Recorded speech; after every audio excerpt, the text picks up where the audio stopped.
Super hit ಆಗುತ್ತೆ sir. ಸ್ವಲ್ಪ ಬೆನ್ನ ಈ ಕಡೆ. ಇದೊಂದು ಮೊದಲನೇ ಸರಿ ನಾನು ಭಾಳ ವಿಶೇಷ ಅನ್ನೋದು ಏನಂದರೆ ಎಲ್ಲದಕ್ಕಿಂತ ವಿಶೇಷ ಅಂದರೆ ಇಲ್ಲಿ ನೇಚರಲ್ಲಿರೋದು, ಆಮೇಲೆ ಕರೆಂಟ್ ಯೂಸ್ ಮಾಡೋಂಗಿಲ್ಲ ಅಂತ. ಇಲ್ಲಿ ರಾತ್ರಿ ಓಡಾಡಬೇಕಾದ್ರೆ ಲೈಟ್ ಆಫ್ ಮಾಡಿ ಓಡಾಡ್ತಾರಂತೆ.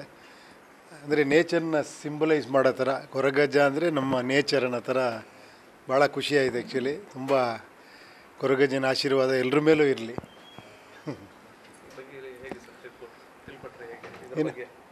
ಎಲ್ಲ ನೋಡಿ ಎಲ್ಲ ಇದ್ದಾರಲ್ಲ, ಹೆಂಗೆ ಅವ್ರು ತಿಳ್ಕೊಳ್ಳೋದೇನು, ದೇವ್ರ ಬಗ್ಗೆ ತಿಳ್ಕೊಳ್ಳೋದೇನು. ಸ್ಟಾರ್ಟ್ ಮಾಡ್ತಾ ಇದ್ದೀವಿ ಈಗ ಪ್ರಮೋಷನ್. ಇವಾಗ ಪ್ರೆಸ್ ಕಾನ್ಫರೆನ್ಸ್ಗೆ ಹೋಗ್ತಾ ಇದ್ದೀವಿ ಇವಾಗ. ಯಾ, ಥ್ಯಾಂಕ್ ಯು.